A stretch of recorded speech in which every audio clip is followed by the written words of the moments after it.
David, je t'en prie. Merci Guillaume. Donc, V3D Printing, c'est une société de services d'impression 3D créée en 2016. Donc après 10 ans d'expérience dans l'industrie automobile chez les équipementiers, aussi bien dans la production de plasturgie, mais également de la métallurgie, échappement, planche de bord, et quelques années dans la performance industrielle pour l'optimisation de la performance chez nos fournisseurs et puis au sein du groupe. J'ai pris une orientation un peu différente qui est autour du service et j'ai passé 15 ans dans une société du CAC 40 d'assurance à faire du programme, donc du management de programmes et de projets d'infrastructures informatiques. Et donc en 2016, j'ai créé V3D Printing. La proposition de valeur de V3D Printing, c'est fournir des services 3D, alors conception, numérisation, impression 3D, pour faciliter l'adoption de l'impression 3D dans les TPE, PME. On s'aperçoit que c'est quelque chose qui est un petit peu compliqué pour une TPE, PME de maîtriser la 3D. Il y a peu de compétences, donc l'objectif étant, pour ça, de leur simplifier l'expérience en intégrant toutes les composantes et les technologies autour de la fabrication en 3D. Également, permettre de se différencier pour les TPE, PME grâce à la personnalisation de leurs produits. Donc ça, c'est la proposition de valeur de V3D Printing. On s'aperçoit qu'effectivement, il y a pour l'instant un manque de compétences important et donc ça nécessite de pouvoir les prendre en charge. D'où la valeur ajoutée de V3D Printing. C'est avant tout prendre en charge complètement les opérations pour créer des modèles numériques et arriver à un produit ou un prototype imprimé en 3D. Donc ça veut dire réaliser de la conception 3D, de la numérisation, soit par scan, soit par reprise, par métrologie, de l'optimisation des modèles, que ce soit de l'optimisation topologique, de l'adaptation à la technologie, des simulations, donc des calculs de résistance, de résonance ou de thermique quelquefois, et également fournir une expertise sur les matériaux. Les matériaux plastiques ne sont pas forcément très connus, encore moins avec l'impression 3D, parce qu'ils ont tous leurs spécificités. La valeur ajoutée de V3D Printing, c'est effectivement de fournir aux clients des impressions d'une qualité qui est reconnue sur le marché à travers mes partenariats. Nos clients, donc, merci Guillaume, la slide suivante s'il te plaît. Ouais. Ah, petit souci technique. Il y a un petit délai entre nous deux. Ouais, voilà. C'est l'infrastructure informatique. Donc les clients vont de grosses sociétés qui développent des produits de manière rapide, et donc qui ont besoin de pouvoir réaliser leurs prototypes. Donc là, on a moins de valeur ajoutée chez ces clients-là, en passant par des sociétés anciennes mais qui ne maîtrisent pas la 3D, telles que Technip ou de Celtech, par exemple, et tout un tas de startups qui ont besoin de réaliser leurs projets sans en avoir forcément toutes les compétences et sans avoir les moyens en interne de production, bien évidemment, mais aussi du médical. On va voir donc des sociétés comme Ibens, comme la Sorbonne à Paris dans le médical, mais des sociétés comme Renault Digital, Sony, en passant par TipTrack, que certains connaissent dans le milieu industriel, pour le suivi et le tracking de la performance industrielle. Voilà. Donc je laisse la parole à Guillaume maintenant pour la présentation de Smart Slice, qui est un outil que l'on a acquis parce qu'il permet de répondre aux problématiques que j'ai énoncées juste avant. Merci Guillaume, à toi. Merci David. Donc je te laisserai la parole pour présenter tes exemples juste après. Mais donc je vais commencer par effectivement une petite introduction à Smart Slice pour que tout le monde ait un peu un aperçu de ce que permet cet outil. Donc Smart Slice, c'est un plugin pour Cura. Donc Cura, qui est un logiciel de tranchage open source que vous pouvez vous utiliser peut-être sûrement déjà si vous imprimez en 3D avec des imprimantes comme Ultimaker. Smart Slice, lui, s'ajoute comme un add-on et s'utilise sur Cura sans avoir besoin d'être téléchargé à part, ce qui est son premier avantage.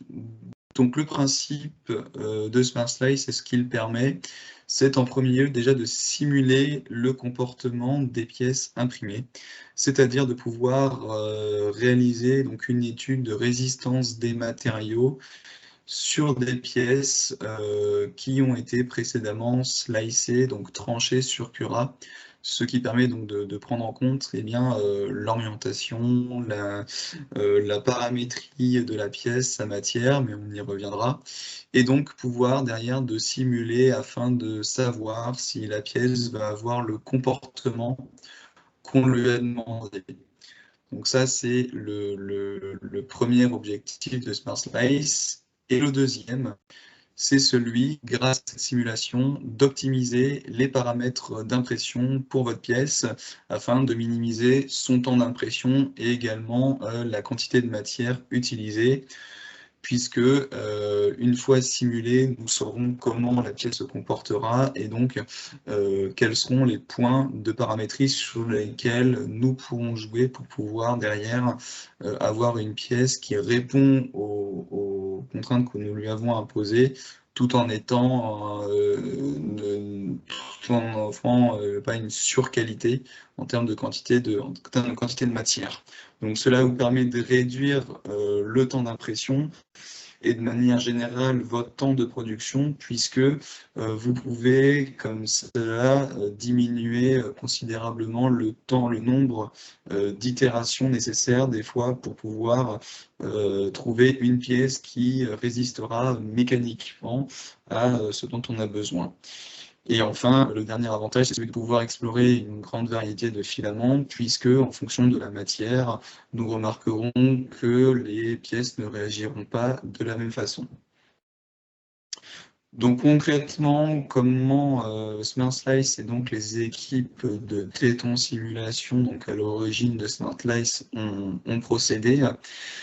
Une base de données a été créée, donc les équipes de Téton Simulation ont réalisé différentes éprouvettes dans différentes matières de différentes marques et sur plusieurs orientations d'impression différentes, et ont réalisé des essais mécaniques, comme on peut le voir à droite, des essais de traction, afin d'identifier comment allaient réagir les différentes pièces imprimées en 3D à des sollicitations diverses en fonction de leur orientation d'impression, mais également de la matière utilisée.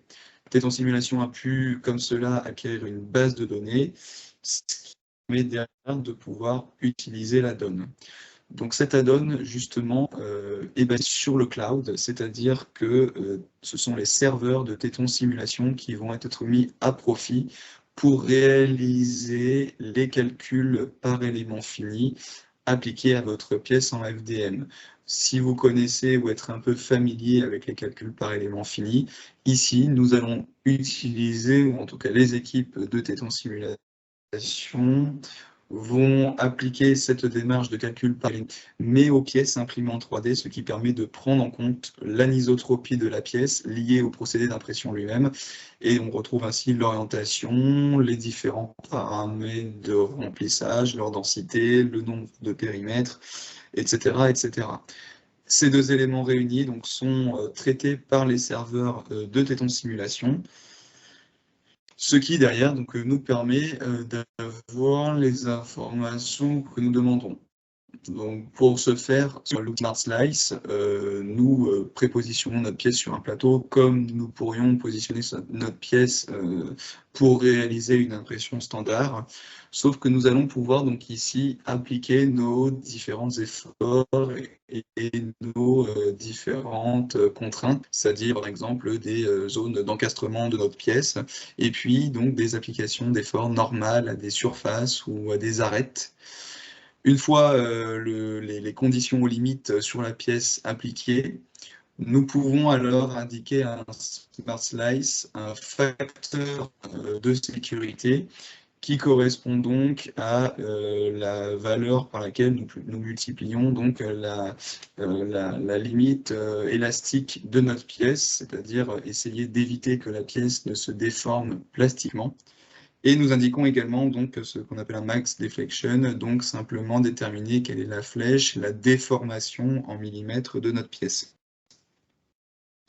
Nous demandons donc ces deux facteurs et nous pouvons ainsi lancer un slice qui donc va réaliser son calcul de résistance des matériaux et va s'assurer ou pas que le facteur de sécurité calculé est bien à minima égal ou supérieur au facteur de sécurité que nous avons demandé, et qu'à l'inverse, le déplacement maximal, la déformation maximale de la pièce est bien inférieur au maximal que nous lui avons demandé. Si ces informations ne répondent pas aux contraintes que nous avons demandées, nous pouvons alors demander à Smart Slice de réaliser donc une optimisation de la pièce. Et donc pour ce faire, Smart Slice va réaliser son calcul d'optimisation dans lequel il va chercher à modifier les paramètres de manière hétérogène à l'intérieur de la pièce. Donc cela va se traduire par des densités de remplissage différentes localement au sein de la pièce, ou alors un nombre supérieur ou même inférieur d'ailleurs de périmètres, encore une fois localement au niveau de la pièce, tout en cherchant à répondre aux facteurs de sécurité et à la déformation maximale appliquée, et en essayant de diminuer au maximum le temps d'impression et la masse de la pièce. Ainsi, à la fin du calcul d'optimisation, Smart Slice vous propose, comme vous l'avez donc dans le tableau à gauche, une dizaine d'itérations triées donc par ordre de durée d'impression, dans lequel Smart Slice vous indique pour chaque itération quel est le facteur de sécurité et la déformation maximale appliquée à la pièce, ainsi que son temps d'impression et sa masse. Et vous propose en numéro 1 ce que, pour Smart Slice, est le meilleur compromis entre le facteur de sécurité et la déformation maximale demandée, ainsi que le temps d'impression et la masse de la pièce. Donc voilà, ça c'est ce que vous permet Smart Slice, donc, tout en prenant en compte votre orientation, la matière. Et je vais donc pouvoir laisser maintenant juste avant, Smart Slice, à qui s'adresse donc le Smart Slice peut s'adresser à tous les industriels et à tous les services de bureaux d'impression pour leur permettre de diminuer tout simplement le nombre d'itérations de pièces, le coût matière et puis le facteur temps de manière plus générale. Smart Slice peut également donc être utilisé donc comme outil plus pédagogique donc via les universités ou les écoles, puisque ça donne une première approche des études en RDM, et donc de manière plus générale on peut trouver Smart Slice chez tous les utilisateurs d'imprimantes 3D FDM. Je vais laisser maintenant la qui va pouvoir donc vous montrer un peu plus en détail ce que permet d'offrir Smart Slice à travers donc deux cas d'application auxquels il a pu faire face, et donc quelles ont été les résolutions que Smart Slice lui aura permis d'avoir. Donc écoute David, je te laisse la parole pour présenter tes deux exemples. Merci Guillaume. Donc je vais vous présenter deux exemples qui sont des exemples réels de mes clients. Juste auparavant, je vais faire un petit rappel de résistance des matériaux, à savoir qu'on caractérise un matériau dans une première phase sur ce une phase qu'on appelle élastique, où le matériau va pouvoir subir une contrainte, et dès qu'on retire la contrainte, il revient à sa phase initiale, à son état initial. Une fois qu'on a passé cette phase élastique, c'est-à-dire la limite élastique, la pièce, si l'effort est trop important, va se déformer de manière permanente. Et enfin, si on passe avec un effort supérieur, on va à ce moment-là avoir une rupture de la pièce parce qu'on aura dépassé les contraintes maximum admissibles par le matériau. Dans le cas de l'impression FDM, si on regarde un petit peu plus près, on s'aperçoit que une fois qu'on a passé la limite élastique, c'est-à-dire que la pièce rentre en déformation plastique, l'allongement est très faible. On a à peu près 5% en réel d'allongement et après on a rupture de la pièce. Donc, si on prend les résultats de Smart Slice, qui sont issus de calculs sur la phase élastique dans lequel on peut prévoir, on peut considérer que la valeur maximum que donne Smart Slice, quand il va donner un coefficient de sécurité de 1 ou moins de 1, enfin ou moins de 1, c'est-à-dire qu'on aura rupture de la pièce. Ceci étant dit, le premier cas est une pièce, donc est un système de clippage d'éléments électroniques qui va s'intégrer dans un ensemble plus grand. Mon client a souhaité que cette pièce soit réalisée en ABS noir. Alors j'ai pris de l'ABS Ultimaker parce qu'il est référencé dans Smart Slice, mais qui est équivalent à d'autres marques. La résolution d'impression a un petit effet, mais peu, qui est à 150 microns. Une épaisseur de coque, donc de périmètre, pour faire 1,2 mm, et un taux de remplissage de 25%. Le taux de remplissage de 25% sur cette pièce-là, qui est une pièce qui est fine, pour lesquelles on n'a quasiment que des périmètres, donc des épaisseurs qui sont de l'ordre de 2,4 mm au maximum. On a peu de remplissage, donc en pratique, elle est quasiment pleine. Cette pièce va subir des contraintes mécaniques que le client a exposées. Là aussi, il faut bien voir avec son client pour récupérer l'ensemble des efforts qui sont sur cette pièce. C'est pas évident, c'est pas toujours natif dans la tête du donneur d'ordre de connaître les efforts ou de les retransmettre pour que l'on puisse faire les calculs et se placer dans une zone de sécurité, en fait. C'est là l'objectif pour moi de Smart Slice, c'est dire à mes clients, avec ce que vous m'avez donné, les calculs montrent que la pièce devrait résister, ou pas. Et puis, ça permet d'optimiser le placement. Et on va voir ça tout de suite sur la slide suivante. Donc, les efforts qui sont demandés, c'est 2 décanewtons sur les petits clips que vous voyez en plein milieu de la pièce, qui permettent de clipper un élément du type caméra, je pense.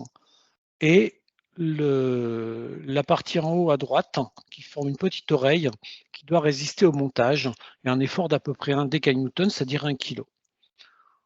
Pour paramétrer le cas et donc faire le calcul, la pièce a été placée dans son orientation d'impression, dans un premier temps. Deuxièmement, on va considérer que la face arrière de la pièce, qu'on voit sur la première vue tout en haut, qui est en orangé et non pas en jaune, va être fixe. Donc pour faire le calcul, toute cette partie-là sera considérée comme fixe. Et ensuite, on va exercer des efforts sur la pièce. Dans ce cas, ils sont séparés, je ne les ai pas fait en même temps pour voir les résistances. Donc dans un premier sur le clip, perpendiculairement à la surface du clip, et sur l'oreille qui est en haut à droite, de la même manière, perpendiculairement à la surface et uniformément répartie sur la surface. J'ai choisi un coefficient de sécurité de 3, qui est le minimum que l'on a en contrainte mécanique générale. Pour dire, ben voilà, cette pièce, même si elle a des petites anomalies de production ou de réalisation dans la matière, va résister à l'effort. Et j'ai pris un déplacement maximum de 1 mm qui, pour du plastique, peut arriver, qui est déjà important. Le résultat, on va le faire dans 2 parties. La première partie, on va orienter la pièce verticalement. Donc la pièce est droite sur le plateau et on va calculer à ce moment-là les différents résultats liés à la contrainte. Pour le clip, on s'aperçoit qu'on a un coefficient de sécurité de 3,05, c'est-à-dire qu'on passe tout juste le critère minimum qu'on a demandé. Et un déplacement de 0,08 mm, c'est-à-dire à peine 1/10 du clip, lié à cet effort-là. Dans les faits, il sera un petit peu plus grand parce qu'on va devoir faire passer l'autre pièce qui est un tout petit peu plus large. Pour l'oreille, là, on s'aperçoit qu'on a un coefficient de sécurité qui est de 2,36, donc qui est inférieur à la demande. Et par contre, on a un déplacement qui est de l'ordre de 6 dixièmes, qui est relativement important.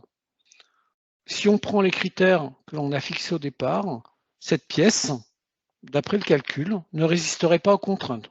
Donc on a toutes les chances de s'orienter vers une casse de la pièce si on l'imprime de cette manière-là. Et la casse ne sera pas au niveau du clip, mais au niveau de l'oreille. La partie qui est juste à 90 degrés.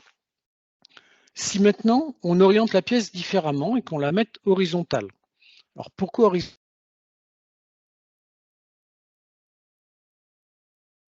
Si on imprime dans le sens des couches, on a une meilleure résistance de la matière que quand on l'imprime dans le sens perpendiculaire aux couches. Vous l'avez peut-être tous entendu en formation, on peut le vérifier assez facilement. Et sur des pièces comme des clips, ça se révèle très très vite. La réalité, on en fait de l'expérience très très vite. Donc si on met la pièce horizontale, on va se dire, pour mon oreille, il y a des chances que j'améliore mon coefficient de sécurité et donc ma résistance. C'est vrai, mais peu. On passe à un coefficient de sécurité de 2,48 et un déplacement qui est toujours le même, c'est normal, il ne dépend juste que de la quantité de matière, des masses que l'on a en jeu et de l'effort.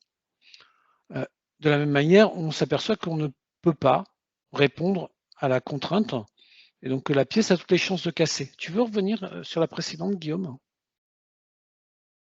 Merci.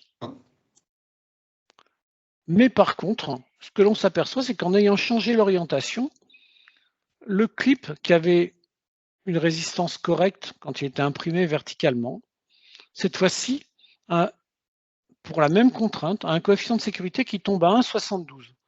C'est-à-dire qu'il ne résiste plus aux efforts qui seront exercés lors du montage.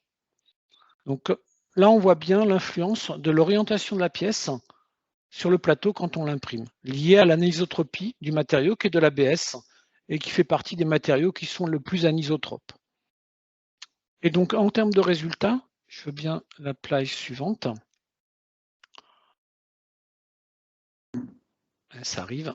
Donc, en termes de résultats, ce qu'on s'aperçoit, c'est que, quelle que soit l'orientation qu'on ait choisie, on n'arrive pas à répondre correctement à la contrainte demandée par le client, c'est-à-dire résister à une charge de 2 décanewtons ou de 1 décanewton en fonction de l'endroit. Quand on en privilégie un, on détruit l'autre et réciproquement, on n'arrive pas au résultat. Donc, au moins, grâce au logiciel, on sait que la demande dans la matière qui est de l'ABS ne peut pas être satisfaite correctement. Si on regarde maintenant pour une proposition d'optimisation, évidemment, SmartSize n'en a pas avec le matériau de l'ABS. Si par contre, on change de matériau et qu'on passe sur un polyamide, donc un nylon, là c'est un PA12 standard pour ce faire, à ce moment-là, on peut refaire les calculs et on s'aperçoit que aussi bien en termes de coefficient de sécurité qu'en termes de déplacement, la pièce, cette fois-ci, résiste, quelle que soit la position. Et on a un coefficient de sécurité qui est suffisamment important dans le calcul pour permettre une optimisation du placement de la pièce, non plus pour la résistance, mais simplement pour l'impression. Parce qu'il y a des positions qui ne sont pas toujours évidentes d'un point de vue placement des supports ou même tenue des supports, en résistance des supports, pour que la pièce s'imprime correctement en série. Mon cas, il y avait 300 pièces à faire, donc le placement pour l'impression est quand même important.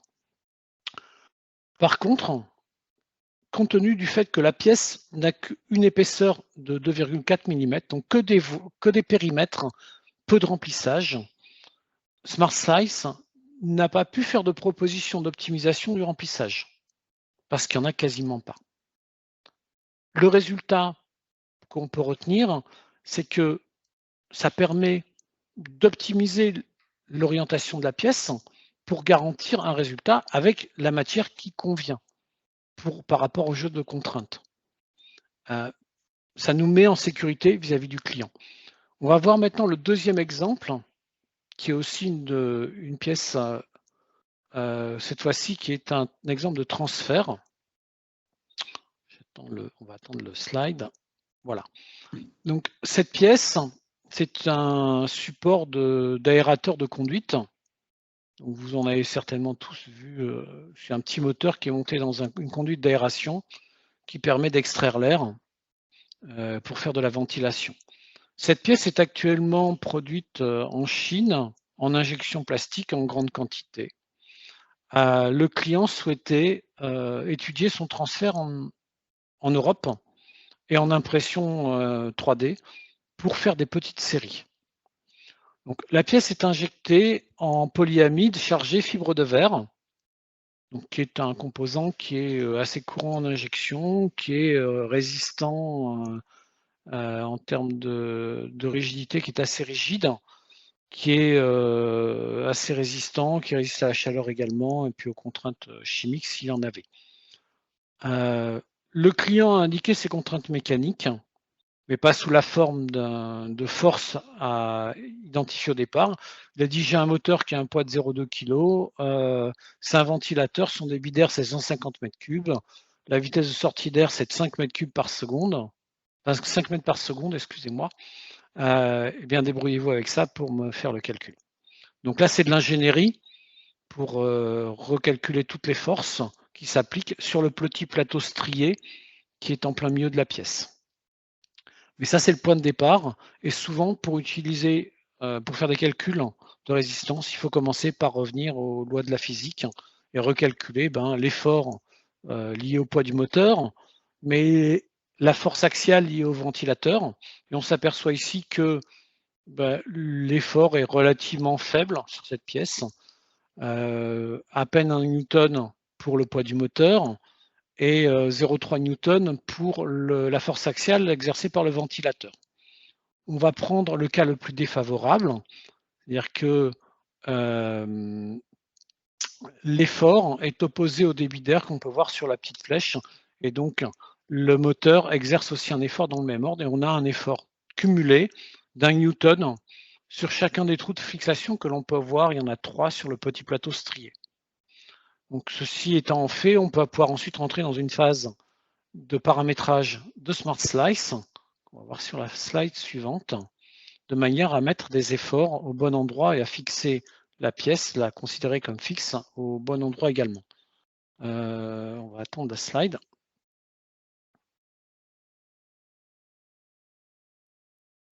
Elle arrive. Voilà, ça va arriver. Donc, la partie fixe sur laquelle on va considérer que la pièce est immobile, c'est le plan de joint que l'on voit au-dessus avec les 4 vis à l'extérieur. Et le cas de charge, j'ai représenté une charge de 1 newton sur le premier trou, et il y a évidemment la même chose sur chacun des trous de fixation. Toujours dans les critères, j'ai maintenu un coefficient de sécurité de 3 et un déplacement maximum de 1 mm. La pièce a été positionnée sur le plateau, à plat, telle qu'elle est là, telle que vous la voyez, pour être imprimée.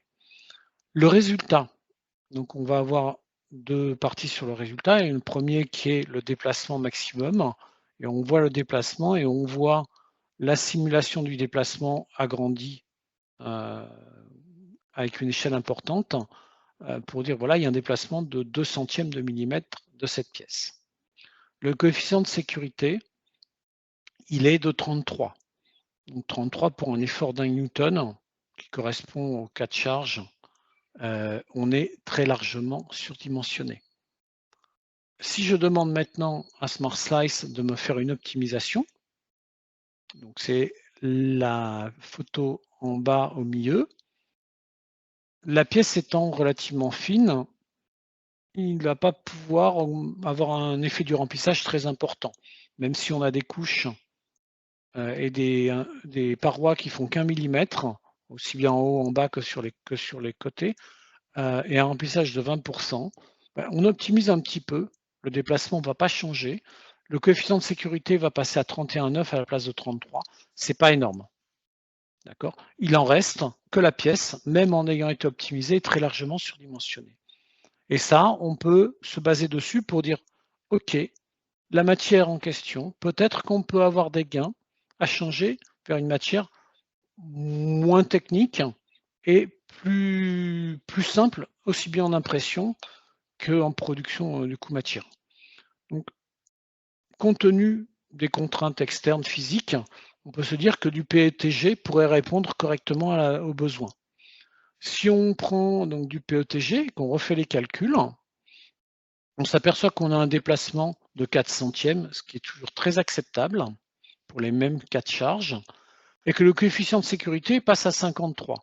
Alors oui, il passe à 53 parce que la pièce va avoir une plage de variation dans la phase élastique qui est plus importante que pour le nylon chargé fibre de verre, qui en fait a peu d'allongement et passe en rupture à partir du moment où on déplace les contraintes. Ce qui est moins le cas avec le PETG. Il résiste peut-être moins à l'effort au global, mais par contre, il va accepter une phase élastique plus longue. Le problème du polyamide, c'est la charge qu'il a en fibre de verre qui le rend très rigide. Et donc, on s'aperçoit que on ne gagne pas grand-chose en termes de coefficient de sécurité, c'est même plus sécure quelque part. On perd un petit peu en allongement de la pièce, mais c'est pas bien grave. Par contre, on est passé sur une matière qui était beaucoup moins complexe à mettre en œuvre et beaucoup moins chère. Si maintenant on dit à Smart Slice, mais tu me refais une optimisation de cette même pièce en PETG, on va avoir un coefficient de sécurité qui va baisser légèrement, un déplacement maximum de la pièce qui va être à peu près stable, et on va pouvoir partir sur une optimisation avec un taux de remplissage de 20% et des épaisseurs de parois, aussi bien en haut, en bas que le nombre de périmètres pour la paroi de 1 mm. Ce qui nous permet d'avoir un gain substantiel. Si on regarde maintenant le résultat par rapport à la pièce initialement en injection plastique, donc ça c'est la slide qui arrive juste derrière. Voilà. Non, elle va arriver. Là. Un beau tableau Excel, parce que ça va mieux. Donc, la pièce initialement est pleine en polyamide chargé fibre de verre. On avait un coefficient de sécurité de 0,33, un déplacement de 0,02 mm, un temps d'impression de 27h43. Donc là, c'est Cura avec le paramétrage dans cette position-là, quand on lui fait faire le calcul pour une impression sur une Ultimaker S5, dit voilà 27h43, le poids de la pièce 205 grammes et le coût matière pour ces 204 grammes, pardon, de 18,36 €. Ça, c'est le coût matière sur la base du catalogue de Silaos ou d'autres pour du Polymaker, chargé fibre de verre. Si on passe maintenant en PETG, qu'on optimise les paramètres d'impression en PETG, on va avoir un coefficient de sécurité de 51, un déplacement de 0,05 mm. Le temps d'impression va passer à 16h05 et le poids à 174 grammes pour un coût matière qui n'est plus que de 3,36 €. Donc on a gagné 15 € sur le coût matière et on a gagné 11h40 d'impression. Et on est dans une zone où la pièce, on sait qu'elle résistera aux contraintes. Donc le bilan maintenant, pour ce deuxième résultat, qui arrive. C'est que même si la pièce est nettement surdimensionnée pour les contraintes mécaniques, on a des contraintes d'encombrement et puis de design qui font que on ne pourra pas descendre tellement en dessous. Mais grâce à Smart Slice, on a pu valider un changement de matière, donc vers un matériau qui est 80% moins cher, et on a pu aussi optimiser les paramètres d'impression pour réduire le poids et le temps de production. Donc on a gagné 12% en plus sur la matière et on a gagné 42% sur le temps. Et donc, on a pu réduire le coût matière de 82% et le temps de 40%, ce qui est quand même important. Si on a une série à faire, ça peut rapidement entraîner des économies d'échelle importantes, voire éviter de devoir resizer une ferme d'impression. Et le point le plus important, c'est que ces résultats-là, on les a obtenus sans avoir imprimé une seule pièce. On a juste fait quelques clics, un peu d'ingénierie, et on sait qu'on peut se positionner pour ce besoin-là de manière à peu près certaine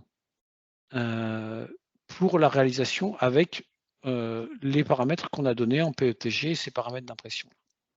Donc ça, c'est le point le plus important.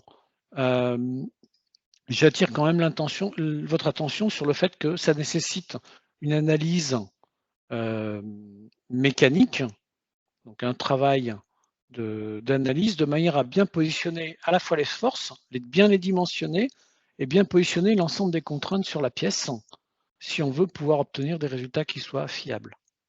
Merci. Guillaume, à toi. Eh bien, merci David pour ces deux exemples très complets et très pédagogiques. Donc voilà, pour refaire un petit tour d'horizon sur ce que finalement Smart Slice peut vous apporter. Donc déjà, Smart Slice, c'est plutôt simple d'utilisation. Le fait qu'il puisse agir comme add-on de Cura ne vous oblige pas à devoir réapprendre à utiliser totalement un logiciel.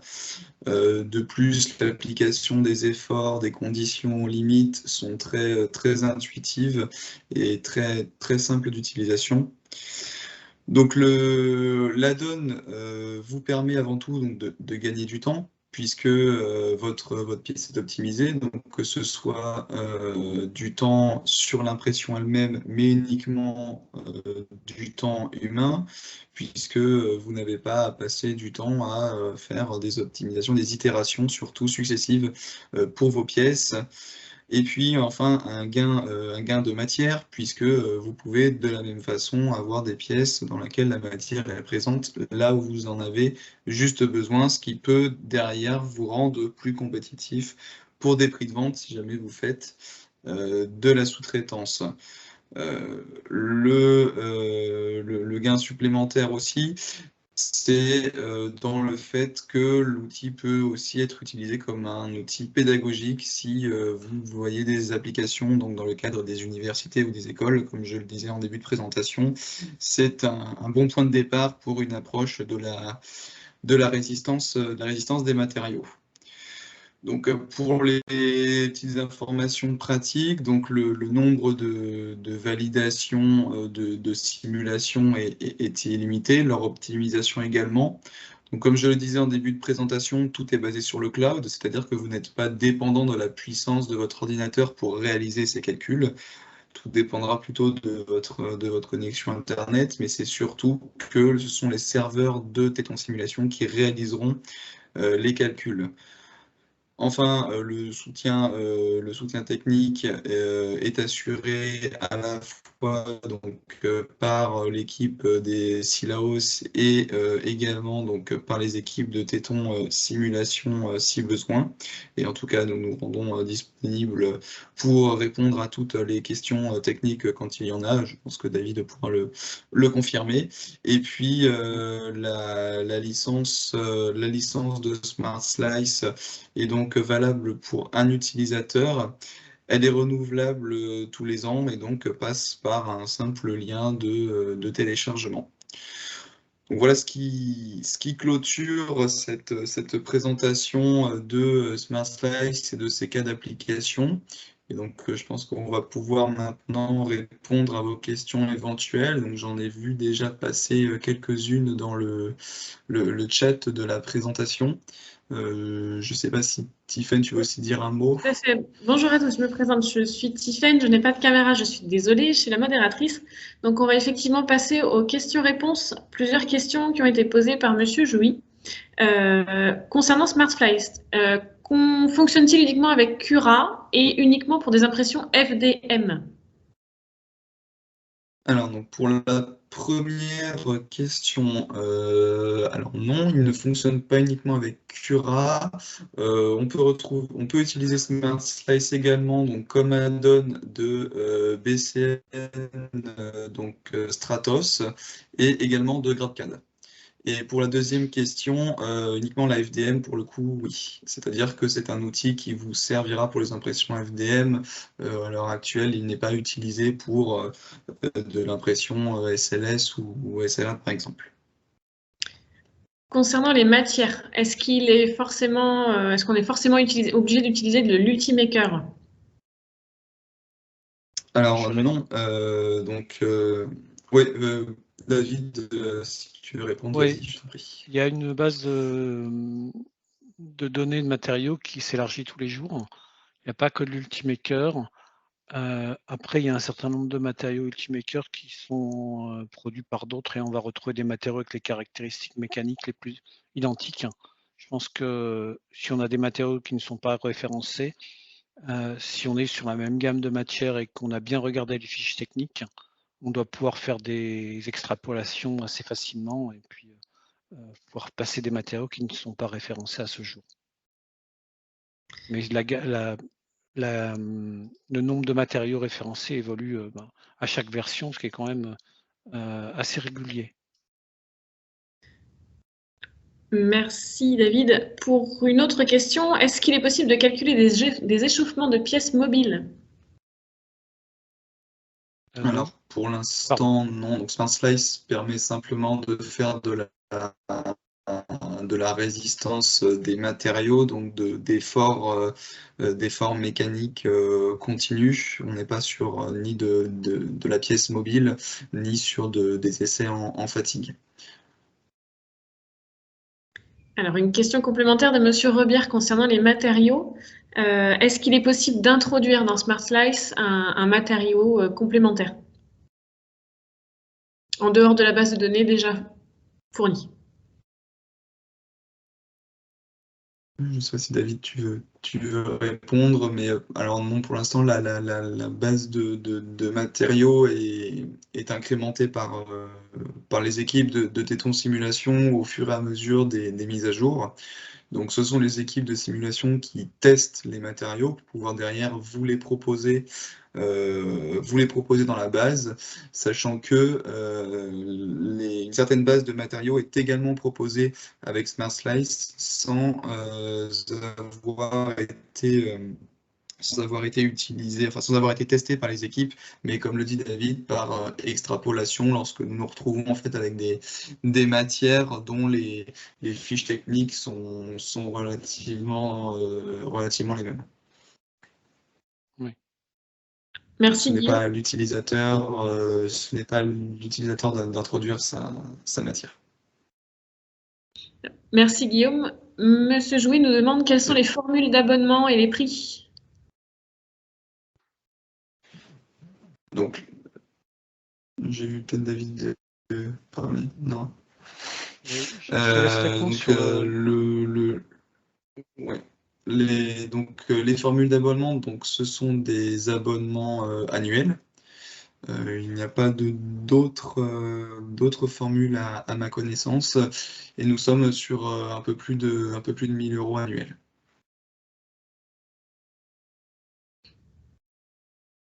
Donc, Monsieur Jouy, je tiens à préciser, si vous voulez un peu plus d'informations au prix abonnement et prix, n'hésitez pas, on va vous communiquer juste après déjà un lien pour essayer pendant 15 jours Téton Simulation, sachant qu'on peut vous accompagner aussi pendant cet essai avec toutes vos questions. Et on peut aussi également vous fournir tout ce qui est prix et abonnement. On vous enverra un petit mail si vous le souhaitez. Une question de Monsieur Rebière concernant les essais. David, vous avez dit un infill 20% avec une pièce carrément pleine. Qu'est-ce que ça veut dire? Alors, en fait, il faut comprendre comment le slicer travaille. Le slicer va déjà commencer par définir une coque extérieure et il va mettre l'épaisseur minimum qu'on lui a demandé. C'est-à-dire que si je dis ma coque extérieure, je veux 1,2 mm, il va dessiner le pourtour de la pièce et il va considérer une épaisseur de 1,2 mm tout sur ce pourtour. Ensuite, il va vouloir remplir l'intérieur. C'est ce qu'on appelle l'infill, donc le remplissage en français. Et il va le remplir pour avoir un motif qui va prendre X% du volume résiduel à l'intérieur. Ce X%, on le définit. Dans le cas de l'exemple que j'ai présenté, 20% sur une pièce où les parois font 2,4 mm ou quelque chose comme ça. 20% de vide, quand on a retiré les épaisseurs extérieures, comme on dit avec 1 mm dans l'exemple, on a déjà retiré 2 mm, il reste à l'intérieur une âme de 0,4 mm sur lequel on va remplir à 20%. Alors là, c'est quasiment plein ou quasiment vide, suivant comment le slicer va le considérer sur chacune des couches. Il n'y a pas beaucoup d'options. C'est pour ça que j'ai dit sur le premier exemple que la pièce, comme elle était fine, en fait, elle était pleine, même si on avait dit qu'on n'avait que 20% de remplissage. Comme les épaisseurs sont suffisamment fines pour que ça ne soit que des murs extérieurs, quasiment, eh bien la pièce était quasiment pleine. Mais dans la majorité des cas, on est sur des pièces où on va avoir un remplissage intérieur. C'est vraiment pas exceptionnel, mais c'est vraiment que certains cas particuliers des pièces. La plupart du temps, on a un mur qui fait l'épaisseur qu'on a demandé, souvent 1 mm, 1,2, un nombre de diamètre de buse, généralement, et après un remplissage intérieur, qu'on va appeler infill. Est-ce que j'ai été clair?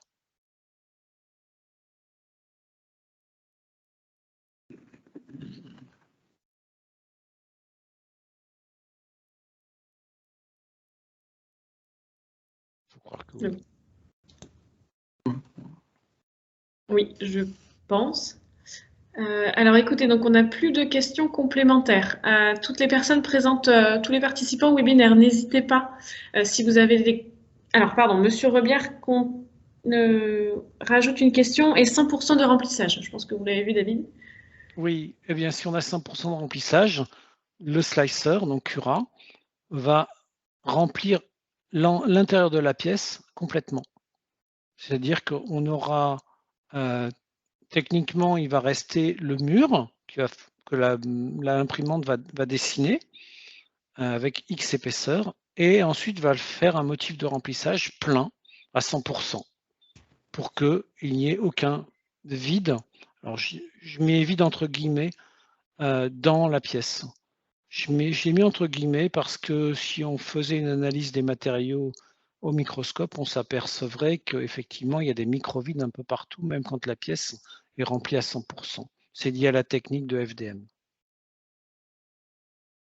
Mais ce sont que des micro-vides, et ce sont eux, si on va dans le détail, qui expliquent l'anisotropie, partie de l'anisotropie.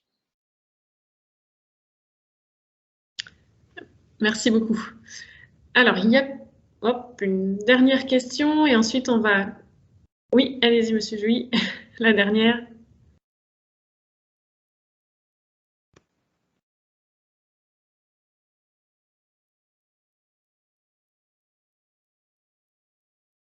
Ah oui, est-il possible de faire deux têtes possibles de matière dans le calcul pour certaines machines qui se disposent des deux têtes?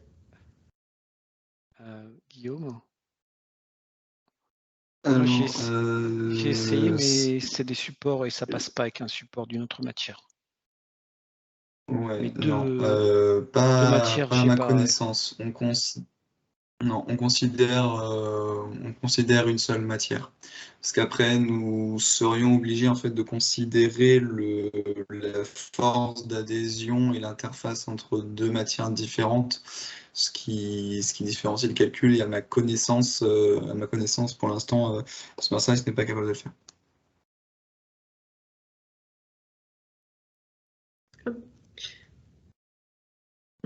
Voilà, merci beaucoup. C'était donc la dernière question. Pour tout le monde, si vous avez des questions complémentaires, n'hésitez pas à joindre Silaos, on y répondra sans souci. Je vais vous mettre également dans la conversation un lien vers un essai possible gratuit de 15 jours de SmartSlice, si ça vous intéresse. N'hésitez pas à vous y inscrire. On vous répondra, on vous donnera un accès. Et sinon, je vous dis merci et je laisse conclure David et Guillaume. Merci. Merci, merci déjà à David d'avoir participé à ce webinaire et de nous avoir exposé ces deux exemples. Et puis merci, merci à tous les participants de ce webinaire et aux différentes questions. Et comme l'indiquait Tiffaine, voilà, si vous avez la moindre question suite à un essai, donc n'hésitez pas à contacter Silaos et on se fera un plaisir de vous répondre et de vous accompagner. Vous recevrez également d'ici la semaine prochaine le replay du webinaire pour pouvoir poursuivre nous revoir une fois de plus. Merci. Merci de m'avoir écouté et merci de m'avoir donné la possibilité de présenter ces exemples pour le produit SmartSize qui effectivement apporte un plus dans mon métier. Merci à tous, au revoir.